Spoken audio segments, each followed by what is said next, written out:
बिस्मिल्लाहिर्रहमानिर्रहीम अस्सलाम वालेकुम। Welcome to sweet home YouTube channel. आज आप लोगों के साथ जो रेसिपी शेयर करने लगी हूँ वो हम बनाएंगे सवैयों वाला कस्टर्ड, रंगीन सवैयों वाला, और इंशाल्लाह बहुत ज़्यादा मज़े का ये बनेगा। तो इसके लिए मैंने 5 किलो दूध ले लिया है। दूध कच्चा था, फुल फैट था। इसको मैंने बॉयल होने के लिए रख दिया है और इसको एक बॉयल आ चुका है। अब मैं इसमें हाफ़ पैकेट ये वाली सवैयाँ जो हैं ये रंगीन में, ये हाफ़ पैकेट इसमें ऐड करूँगी। ज़्यादा नहीं मैंने डालनी क्योंकि हमने इसमें कस्टर्ड भी डालना है। तो इसको जब तक ये हमारी सवैयाँ जो हैं अच्छी तरह से इसमें फूल जाएं तो फिर हम इसमें बाकी चीज़ें ऐड करेंगे। सवैयाँ जो हैं वो भी इसमें जितनी फूलनी थी, ये देखें माशाल्लाह ज़बरदस्त सी हो चुकी हैं। अब मैंने 5 टेबल स्पून जो है ना ये भर के मैंने कस्टर्ड पाउडर के ले लिए थे। अब थोड़ा थोड़ा करके मैं इसमें ऐड करती जाऊँगी। वनीला फ्लेवर मैं इसमें ऐड कर रही हूँ। आप अपनी मर्ज़ी से जो आप लोगों को पसंद है वो इसमें डाल सकते हैं। आप साथ साथ हम इसको मिक्स करते जाएंगे और साथ साथ हम इसमें डालते जाएंगे। और ये जो 5 टेबल स्पून मैंने कस्टर्ड पाउडर इसमें डाला है, ये आप पानी में भी, ठंडे पानी में भी, इसको जो नॉर्मल होता है टूटी का रूम टेम्परेचर का, उसमें आप ऐड कर सकते हैं, या फिर दूध में से ही आप थोड़ा सा कच्चा दूध पहले निकाल लें बॉयल करने से पहले, तो उसमें आप इसको ऐड करें।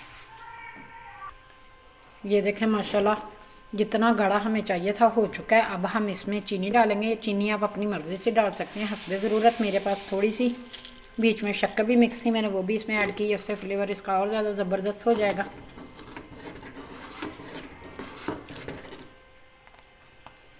मिक्स करेंगे मज़ीद 10 मिनट के लिए। और हम कस्टर्ड जो है हमारा तैयार हो चुका है। फ्लेम को मैंने थोड़ी देर पहले ही ऑफ़ कर दिया था ताकि कुछ थोड़ा सा ठंडा हो जाए। अब इसमें मैं चंद ड्रॉप जो हैं वो डालूँगी खियोड़े के,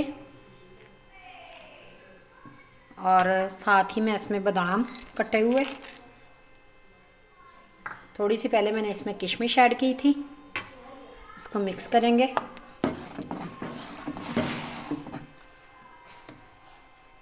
और अब मैं इसमें डालूँगी, ऐड करूँगी टूटी फ्रूटी। इससे बहुत ज़्यादा ज़बरदस्त इसकी लुक भी आ जाती है और फ्लेवर भी बहुत ज़बरदस्त हो जाता है।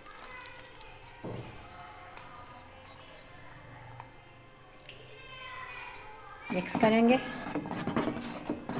और एक मैंने बड़े वाला ले लिया है फ्रूट केक, ये मैं इसमें इसी तरह से हल्के नीम गर्म में मैं तोड़ के थोड़ा थोड़ा करके ऐड कर दूँगी। ये देखें मैंने पूरा फ्रूट केक माशाल्लाह बड़े वाला था, इसमें तोड़ के मैंने ऐड कर दिया। अभी बहुत ज़्यादा गर्म है, थोड़ा सा ठंडा होता है तो मैं आप लोगों को डिश आउट करके दिखाती हूँ। इस तरह से नीम गर्म में डालने का ये फ़ायदा है कि इसके जो बीच में ज़्यादा वो है ना फ्रूट केक के ज़्यादा बड़े बड़े पीस, वो इसमें सही हो जाएंगे, थोड़े से नरम हो जाएंगे, तो इसलिए मैंने इसको हल्के नीम गर्म में डाल दिया। ये देखें मैंने निकाल के इसको डिश आउट कर लिया। थोड़ा सा ठंडा हो गया था तो मैंने ऊपर से इसको गार्निश कर दिया थोड़े से बादामों के साथ और टूटी फ्रूटी के साथ। उम्मीद करती हूँ मेरी ये आज की रेसिपी आप लोगों को बहुत ज़्यादा पसंद आएगी। अगर मेरी ये कस्टर्ड सवैयों वाली रेसिपी आप लोगों को पसंद आए तो अच्छे अच्छे कमेंट करके मुझे ज़रूर बताएं। दुआओं में याद रखें। इजाज़त चाहती हूँ। अल्लाह पाक आप सबको ज़िंदगी दे, तंदुरुस्ती दे। अल्लाह हाफिज़।